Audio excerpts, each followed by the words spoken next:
fact, I have impeccable timing with the buses passing by, apparently. Same as last week.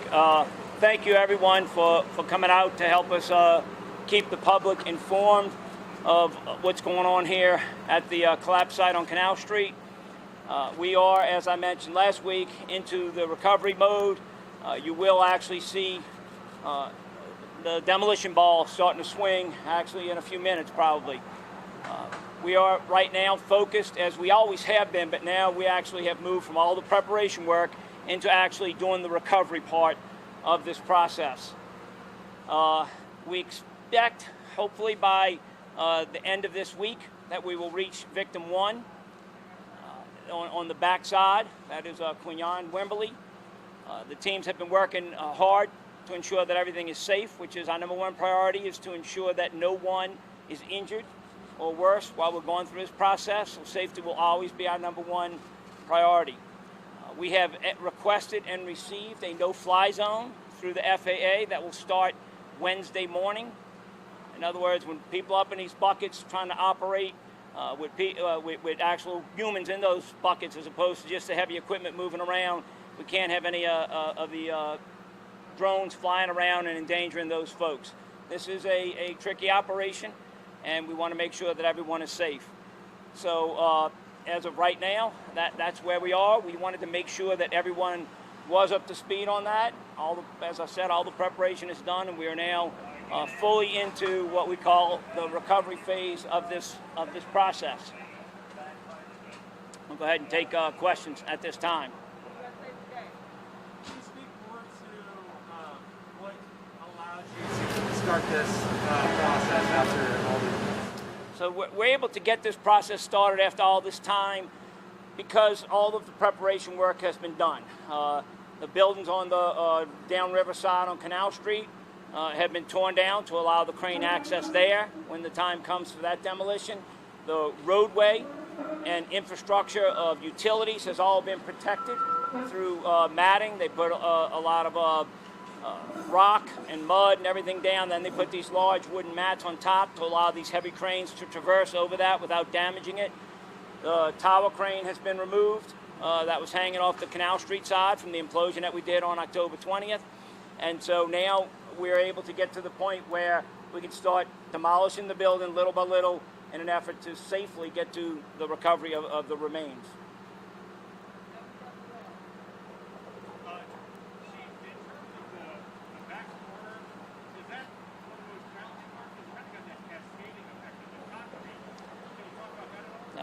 The entire process is challenging, particularly when you look at that back corner on the Iberville and Rampart Street side. It's particularly challenging. That's where you see all of the floors from what appears to be the roof to most people, but it's really the 18th floor, the deck, what would have been the deck of the 18th floor, and then subsequently all the way down to that big, thick transfer deck, which is the 8th floor, is all hanging now. It was all cantilevered out. That's where the majority of collapse happened, and that's where we lost one of our victims. We lost the other one on the Rampart Street side, same thing. What would have been all these balconies facing Rampart have all come down. And so those did not come off the building. They're hanging. They're being suspended by metal structural components, rebar or other I-beams and stuff that didn't allow it to come down. So it's hanging there very precariously. And our victim on the backside there is under that. And so the goal is to try and chip that stuff down delicately so we leave the remains intact where they currently are. Obviously, I always stress that this is a very dangerous and unstable building, and if things start to shift, that could change. But the goal right now is to try and do that in a methodology where we can come down floor by floor, start at 18, chip that stuff down, scrape that debris off the deck, that big transfer deck, scrape it off, then do floor by floor until we get down and reach Quinnyon, Wimberly. Reach victim #1 by roughly today. So why are things? I believe last week I had spoke to getting to him about midweek, which would have been Wednesday. Right now we're thinking that may have pushed closer to the end of the week. There was some rigging of the crane and everything that took a little bit longer than we thought, and there was a decision made. Forgive me if I don't remember if I touched on this last Monday, but there was a decision made. We've been debating all along about taking down what we're calling the Bravo wall. It's the wall, the freestanding wall you can see on Rampart. We had, a while back, if you remember, I had talked about cabling that wall back into the building to stabilize it, which allowed us to get the Sanger open for a brief period of time before we were in COVID, right, world. The decision was made by the crane operators that they wanted to take that wall down, and the reason is that if they had to maneuver the crane, if something were to start to collapse and they had to quickly maneuver the crane, that could pose a risk to not being able to swing the crane out of the way quickly. And the last thing we want is one of those cranes to topple over. People think, oh, it's this big, huge crane, it's very strong, a lot of leverage there, right? Go back to your days of science, right? Physics. It doesn't take much for one of those, if they were to get off balance, to become unstable. And so he wanted to be able to have the assurance that he could swing his crane in either direction to get it out of harm's way if that happened. Obviously, there could be people in a bucket when that happened. So the decision was made, and what I think you'll see happening behind us shortly is knocking that wall into the building. Remember, it's cabled to the building, but they want to knock it down to take the height away so that as they're working, and if they had to swing their crane, they would do it. It should be a very short operation and allow us to move on to further debris removal for recovery purposes. But that's why you're going to see that happen shortly. But it was simply a kind of, I don't want to say last minute, but engineers discuss these things ad nauseum and decided to go ahead and do that. So a little bit different operation, but we had talked about somewhere between midweek to end week last Monday, and now we're talking about it may be closer to end of the week. With the wreck-it wall, just to make sure that that's about to start in the next couple minutes? I believe so, yep. And that's going to... Sometime this afternoon. Let me be safe and say sometime this afternoon. You kind of described it as that, I mean, how delicate does that wreck-it wall have to be during that process, or is it even at all? It's not like you might see in a normal demolition where they're coming full force, making a big, large swing. That walls, we believe, is pretty unstable. There's nothing holding it up. It's freestanding from that 8th floor deck for the most part, other than the cables that were installed post-collapse.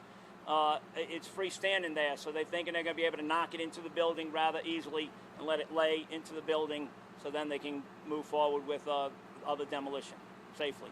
How do you compare the amount of debris that the two men are under? How challenging does that make it, especially for both victims in this case? Recovery is very, very challenging because of the amount of debris that the victims are under. We would not have taken this long. We're over 10 months now. Very frustrating for, obviously, rescuers who do this for a living. And then you can only imagine what it is for the families, what they're going through. It is challenging, and as I said, it's more challenging to try and do it in such a way that you can get a full recovery when you do reach the victim.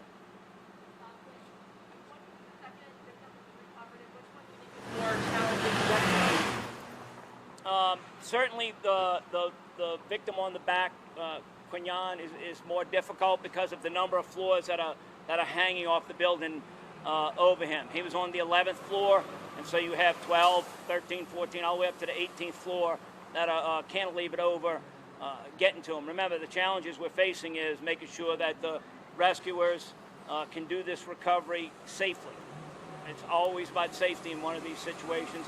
It's different than if you had someone who could be, a viable person there. And so it's to make sure they're safe, and it is much more difficult because there's so much more above them.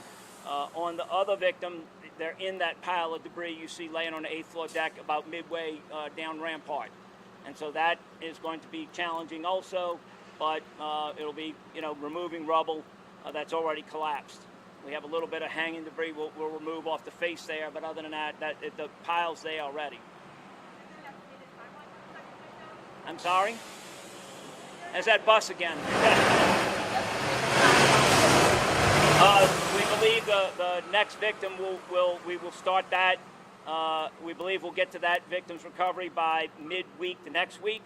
So around I'm sorry, help me with my dates. If this Wednesday is the 23rd, a week later, so you're looking about the 29th.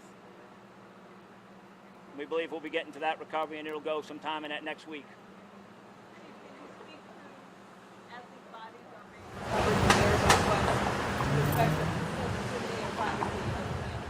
I do want to make a comment for all the media. Obviously, there's a huge amount of interest in this in our community, but no one is more interested than the families. And I'd ask that everyone please, respect the dignity of the victims and the families. It is a very, very sensitive situation, and it is.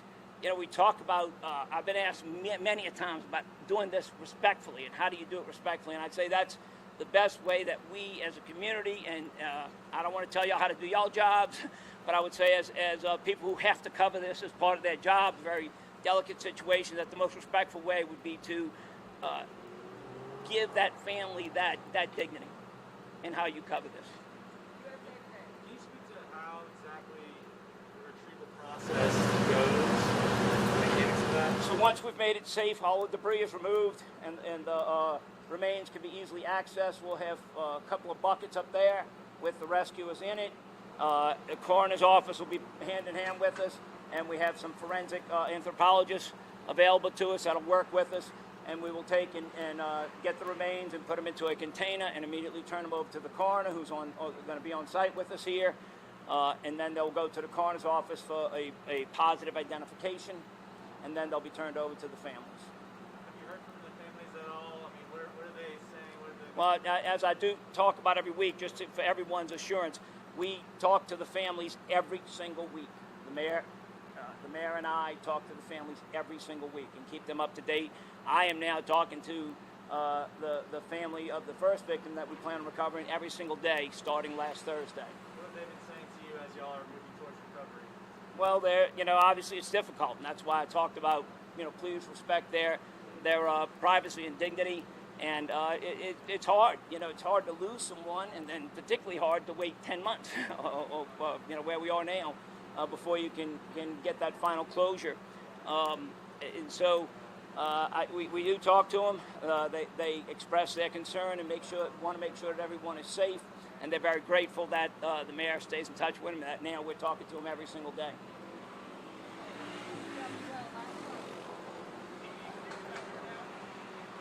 I'm sorry? DEQ, yes. The Department of Louisiana State Department of Environmental Quality is on scene. They've been here with us since last week. They have 2 units set up. They're doing air quality monitoring on scene. They're embedded with us in the command post. You're in New Orleans in July. Not to be facetious, but bad weather every day concerns us. We stay up to date. As you know, the National Weather Service, we have a great relationship with them. Director Arnold with New Orleans Office of Homeland Security communicates with them on a regular basis, and we do a regular briefing on what the weather is expected to be each day.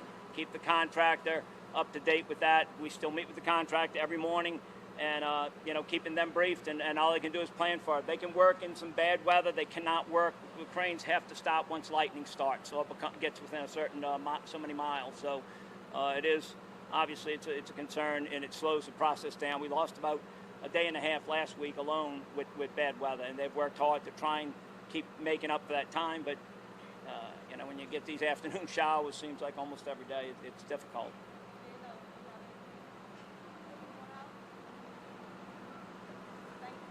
Thank you, everyone. Appreciate it.